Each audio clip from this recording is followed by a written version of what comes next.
கண்ணியத்திற்கும் மரியாதைக்கும் உரித்தான தாய்மார்களே, சகோதர சகோதரிகளே, அல்லாஹு தாலா நம் அனைவருக்கும் 6வது தராவி தொழுது விட்டு இன்ஷா அல்லாஹ் இன்று 6வது நோன்பை நோர்க்க அல்லாஹு தாலா தௌஃபீக் செய்வானாக. கண்ணியத்திற்குரியவர்களே, இந்த இஸ்லாமிய மார்க்கம் இருக்குது, அது இலகுவான மார்க்கம்தான் என்பதாக நபிகள் நாயகம் ஸல்லல்லாஹு அலைஹி வஸல்லம் சொல்லி காட்டினார்கள். அப்போ இஸ்லாம் என்பது அல்லாஹுவால் ஏற்படுத்தப்பட்ட ஒரு மதம் கிடையாது, அது ஒரு மார்க்கம் என்பதாக நமக்கெல்லாம் மார்க்கம் சொல்லித் தருகிறது. கண்ணியத்திற்குரியவர்களே, அப்படிப்பட்ட மார்க்கத்தில் நம்ம எப்படி இருக்கிறோம் என்பதாக நாம் எல்லாம் சிந்திக்க வேண்டும். இஸ்லாமிய மார்க்கம் இருக்குது, அது மதம் கிடையாது, அது மிகப்பெரிய ஒரு மார்க்கம், அல்லாஹுவால் ஏற்றுக்கொள்ளப்பட்ட அது மார்க்கம் என்பதாக நமக்கெல்லாம் சொல்லித் தருகிறது மார்க்கம். கண்ணியத்திற்குரியவர்களே, அப்படிப்பட்ட மார்க்கத்தில் நம்முடைய ஒவ்வொரு செயல்களும் எப்படி இருக்கு என்பதாக யோசித்து பார்த்தால் அது முழுக்க கவலைக்குரிய ஒரு விஷயமாகத்தான் இருக்குது. ஏனென்று கேட்டால் இந்த மார்க்கம் இருக்குது, அது இப்போ தோன்றது கிடையாது, மாறாக நபிகள் நாயகம் ஸல்லல்லாஹு அலைஹி வஸல்லம் அவங்களுக்கு முன்னாடியே நபிமார்கள் எல்லாம் வந்தார்கள், அப்பயே இந்த மார்க்கம் தோன்றிவிட்டது. இருந்தாலும் இறுதி தூதர் கண்மணி காத்தமுன் நபியின் ஸல்லல்லாஹு அலைஹி வஸல்லம் அவர்களால் இந்த மார்க்கம் மிகப்பெரிய ஒரு மார்க்கமாக ஆக்கப்பட்டது. அப்படிப்பட்ட மார்க்கத்தில் இப்போ உள்ள குழப்பவாதிகள்லாம் என்ன செய்கிறாங்க? இப்போ உள்ள குழப்பவாதிகள்லாம் இந்த மார்க்கத்தை உண்டு இல்லைன்னு ஆக்கணும் முயற்சி பண்ணுறாங்க. அல்லாஹு தாலா இந்த மார்க்கத்தை யாரை கொண்டு அல்லாஹு தாலா இந்த மார்க்கத்தை ஆக்கலை, மாறாக இந்த மார்க்கத்தில் அல்லாஹ்வும் அல்லாஹ்வுடைய தூதரும் என்ன சொன்னார்களோ அதுதான் இந்த மார்க்கத்தில் இருக்கு. அப்படிப்பட்ட மார்க்கத்துடைய விஷயங்களை பற்றி நாம் எல்லாம் சிறிது நேரம் பார்ப்போம். கண்ணியத்திற்குரியவர்களே, உங்களுக்கு வருடம் உங்களிடத்துல கேட்கக்கூடிய கேள்வி என்னன்னா, இப்போ நம்ம தராவி தொழுகிறோம், இது பயான் கிடையாது, மாறாக உங்களுக்கும் எனக்கும் மத்தியில் ஒரு முசாக்கரா, ஒரு கேள்வி பதில் மாதிரி வச்சுக்கிடுவோமே. இப்போ நம்ம எல்லாம் நோன்பு வரும்போது என்ன சொல்லிடுவாங்கன்னா, தராவி 20 கிடையாது, அது 8ஓடு சேர்த்து வித்ரோஜ் 3 மொத்தம் 11 ரக்காத்து தான் என்பதா நமக்கெல்லாம் இப்போ உள்ள குழப்பாதிகள்லாம் சொல்கிறாங்க. இப்போ உங்களுக்கு ஒரு கேள்வி இருக்கும், என்னன்னா இப்படியெல்லாம் ரோட்டில் போகிறவங்க வரவங்க சொல்லிக்கிறாங்களே, 8 ரக்காத்துன்னு சொல்லிக்கிறாங்களே, தராவி உண்மையிலே 20 ரக்காத்தா இல்லை 8 ரக்காத்தா என்பதாக நம்ம எல்லாம் பார்க்கும்போது, கண்ணியத்திற்குரியவர்களே, தஹஜ்ஜத் தொழுகை இருக்குது பார்த்தீங்களா, தஹஜ்ஜத் தொழுகையும் தராவி தொழுகையும் ஒன்று அல்ல. தஹஜ்ஜத் தொழுகை என்பது வேறு, தராவி தொழுகை என்பது வேற. இதை குறித்து ஸல்லல்லாஹு அலைஹி வஸல்லம் சொல்லும் போது, அந்த காலத்தில் தஹஜ்ஜத்துடைய தொழுகை ஃபர்தாக ஆக்கப்பட்டிருந்தது என்பதாக நமக்கெல்லாம் மார்க்கம் சொல்லி தருகிறது.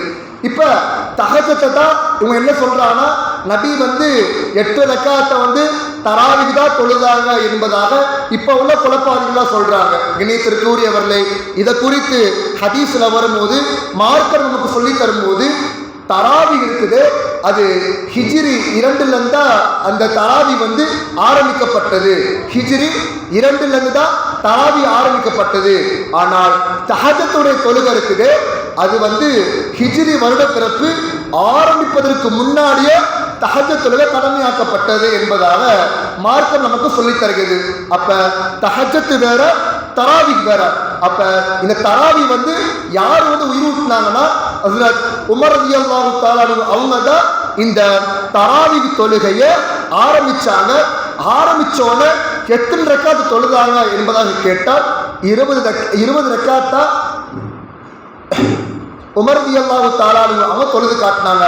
அது தொழுது சஹாபாக்கள், தாபிஈன்கள், தபா தாபிஈன்கள், இப்படி பெரு சஹாபாக்கள் இருந்து இப்போ வரையும் நம்ம 20 ரக்காத் தொழுகிறோம்னா இதுக்கு காரணம் யார் என்று கேட்டால் உமர் ரலியல்லாஹு தஆலா அவங்க தான் இந்த தராவி 20 ரக்காத்தாக ஆரம்பிச்சாங்க. அதனால தான் நம்ம இப்போ வரையும் வருடம் ரமலான்ல 20 ரக்காத் தொழுகிறோம். அப்ப இவங்க சொல்லக்கூடிய செய்தி என்னன்னா, தஹஜ்ஜத்தை தராவியோட ஒரு லிங்க் பண்றாங்க.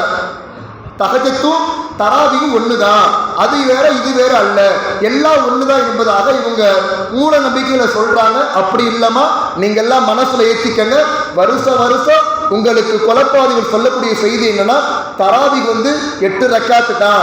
அதுக்கு பல ஹதீஸ்கள் இருக்குது என்பதாக சொல்லுகிறார்கள். கணித்திற்குரியவர்களே, மார்க்கம் சொல்லக்கூடிய செய்தி என்னன்னா, 8 ரக்காத் என்பது நபிகள் நாயகம் ஸல்லல்லாஹு அலைஹி வஸல்லம் அவங்க தஹஜ்ஜத்தை தான் 8 ரக்காத்தா தொழுதாங்க. தராவி இருக்குது, அது 20 ரக்காத் தான் என்பதாக மார்க்கம் நமக்கு சொல்லித் தருகிறது. இப்போ இது ஒரு குழப்பம் உங்களுக்கு எல்லாம் தீர்ந்து விட்டது, குழப்பம் தீர்ந்து விட்டது. இப்போ இரண்டாவது குழப்பம் என்னவென்று கேட்டால், நீங்கள் எல்லாம் வீட்டில் போனோன்னு ஆண்கள் இடத்துல சொல்லுங்க, இப்போ தொப்பி போடுவது சுன்னத்தா இல்லை ஹராமா, சுன்னத்தா இல்லை ஹராமா என்பதாக பார்க்கும்போது கண்ணியத்திற்குரியவர்களே, இன்ற அளவிலும் தொப்பியுடைய விஷயத்துல ரொம்ப அடிச்சுக்கிறாங்க. தொப்பில நபி போடல. சஹீஹுல் முஸ்லிம்ல வரக்கூடிய செய்தி, நபி ஸல்லல்லாஹு அலைஹி வஸல்லம் அவங்க தொழுகும் போது தொப்பியை போட்டு தொழுதாங்க. அந்த காலத்துல தொப்பினா என்னன்னா தலையை மறைப்பது, தலையை மறைச்சுதான் நபி தொழுதாங்க.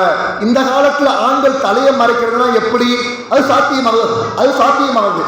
ஒரு கர்ச்சீஃபையோ ஒரு துண்டை போட்டு மறைச்சா ஒரு மாதிரி பார்ப்பாங்க. அதனால வேண்டிதான் மார்க்கம் நமக்கு சொல்லக்கூடிய செய்தி என்னன்னா, தொப்பி போட்டுக்கங்க. இது நபிகள் நாயகம் ஸல்லல்லாஹு அலைஹி வஸல்லம் சுன்னத்து. நபி தலையை மறைச்சு கொண்டு தலப்பாக கட்டி தொழுதாங்க என்பதாக மார்க்கம் நமக்கு சொல்லித் தருகிறது. கண்ணியத்திற்குரியவர்களே, அப்ப தொப்பியுடைய விஷயத்துல உங்களுடைய வீட்டில் உள்ள சகோதரர்களுக்கு போய் சொல்லுங்க, தொப்பி என்பது நபி ஸல்லல்லாஹு அலைஹி வஸல்லம் அவருடைய சுன்னத்து, நீ எல்லாரும் தொப்பியை போட்டு தொழுகணும் என்பதாக நமக்கெல்லாம் இந்த ஹதீஸ் வழியாக தெரிகிறது. கண்ணியத்திற்குரியவர்களே, இப்போ இரண்டாவது குழப்பம் உங்களுக்கு முடிஞ்சிருச்சு. மூன்றாவது குழப்பம் உங்களுக்கு என்ன குழப்பம்னா, இப்போ பெண்கள் எல்லாம் ஹிஜாப் போடுறாங்க. ஹிஜாப்னா நோஸ் கட் போடுறோம், அதாவது சொல்லுவாங்க நோஸ் பீஸ் போடுறாங்களா, மூஞ்ச மறைக்கணும். இது மூஞ்ச மறைப்பது என்பது சுன்னத்தா ஹராமா என்பதாக பார்க்கும்போது இப்போ உள்ள குழப்பாளிகள் என்ன சொல்றாங்களா, இல்லை உடம்ப மட்டும் மறைச்சா போதும், மூஞ்ச மறைக்க தேவையில்லை என்பதாக இப்போ உள்ள குழப்பாளிகள் சொல்றாங்க. இதை குறித்து ஹதீஸ்ல வரும்போது அன்னை ஆயிஷா ரலியல்லாஹு தஆலா அவங்க காலத்தில் நபி ஸல்லல்லாஹு அலைஹி வஸல்லம் சொல்லி காட்டினாங்களா, ஓ ஆயிஷாவே, எந்த அந்நிய ஆண்கள் உங்களை கடந்து போறாங்களோ அப்ப நீங்க உங்க உடம்பையும் மறைச்சிக்கங்க, உங்களுடைய முகத்தையும் நீங்க மறைச்சிக்கங்க என்பதாக நபிகள் நாயகம் ஸல்லல்லாஹு அலைஹி வஸல்லம் சொன்ன உடனே அடுத்த நாள் அந்த ஆயிஷா ரலியல்லாஹு தஆலா அவங்களை கடந்து சில வாலிபர்கள் போனாங்க. அப்ப ஆயிஷா ரலியல்லாஹு தஆலா என்ன பண்ணாங்கன்னா, துணி எடுத்துக்கொண்டு தன்னுடைய மூஞ்ச மறைச்சு கொண்டார் என்பதாக சஹீஹான ஹதீஸ்ல வருது. கண்ணியத்திற்குரியவர்களே, அப்ப புர்கா ஹிஜாப் மட்டும் போட்டா பத்தாது, மாறாக மூஞ்சையும் மறைப்பது அது மார்க்கத்தில் கட்டுப்பட்டது. மூன்றாவது குழப்பம் உங்களுக்கெல்லாம் முடிஞ்சிருச்சு. இப்போ நான்காவது குழப்பம் என்ன கொண்டு வராங்கன்னா, இப்போ உது இல்லாமல் பெண்கள் அசுத்தமாக இருக்கக்கூடிய நிலையில ஆண்கள் குளிப்பு கடமையாக இருக்கக்கூடிய நேரத்தில் குர்ஆனை தொட்டு ஓதலாம் என்பதாக இப்போ உள்ள குழப்பாளிகள் சொல்றாங்க. இதை குறித்து அல்லாஹ் தஆலா சொல்லும் போது, லா யமஸ்ஸுஹு இல்லல் முத்தஹ்ஹரூன், சுத்தமானவர்கள் தான் இந்த குர்ஆனை தொட வேண்டும் என்பதாக தஃசீர்ல வரக்கூடிய செய்தி. அப்ப கண்ணியத்திற்குரியவர்களே, நபி ஸல்லல்லாஹு அலைஹி வஸல்லம் அவங்க இந்த மார்க்கத்தை ஒழுங்கான முறையில் கொண்டு போனாங்க. மாறாக இல்லாத பொல்லாத விஷயத்தெல்லாம் இப்ப உள்ள குழப்பாளிகள் சொல்றாங்க.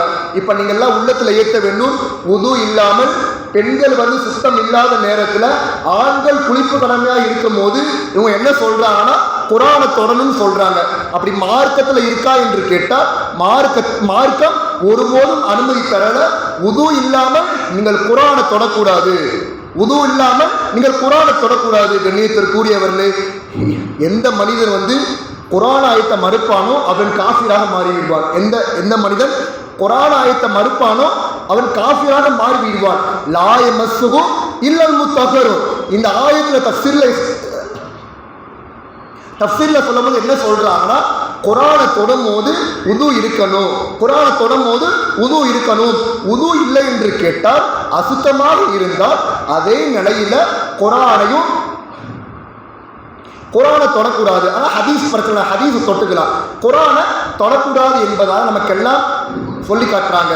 கண்ணியத்திற்குரியவர்களே, அதனால உள்ளத்தில் ஏற்றிக்கங்க. நான்காவது மிகப்பெரிய ஒரு குழப்பம் என்ன சொல்றாங்கன்னா, உது இல்லாதவர்கள் குர்ஆனை தொடலாம் என்பதாக சொல்றாங்க. அப்படியெல்லாம் கூடாது. உது இருந்தால் மட்டும்தான் குர்ஆனை தொட வேண்டும் என்பதாக மார்க்கம் நமக்கு சொல்லித் தருகிறது. கண்ணியத்திற்குரியவர்களே, அதனால மார்க்கத்தில் என்னென்ன விஷயங்கள்லாம் சொல்லப்பட்டிருக்குதோ அதையெல்லாம் பின்பற்றி வாழக்கூடிய பாக்கியத்தை வல்ல ரஹ்மான் உங்களுக்கும் எனக்கும் நம்முடைய முழு சமுதாயத்துக்கும் அல்லாஹ் தஆலா தந்தல்வானாக. கண்ணியத்திற்குரியவர்களே, யாராச்சும் உங்க இடத்துல இல்ல தராவி 8 ரக்காத்தா, நீங்க உசூத்துனா சொல்லமா போய் தொழுதுகிட்டு இருக்கீங்க 20 ரக்காத் என்பதாக உங்களிடத்துல நீங்க சொன்னா இந்த ஹதீஸை நீங்க சொல்லுங்க. ஏண்டா முட்டாளு, அப்படி இல்லை. தராவி என்பது ஹிஜ்ரி 2 தான் ஆரம்பிக்கப்பட்டது.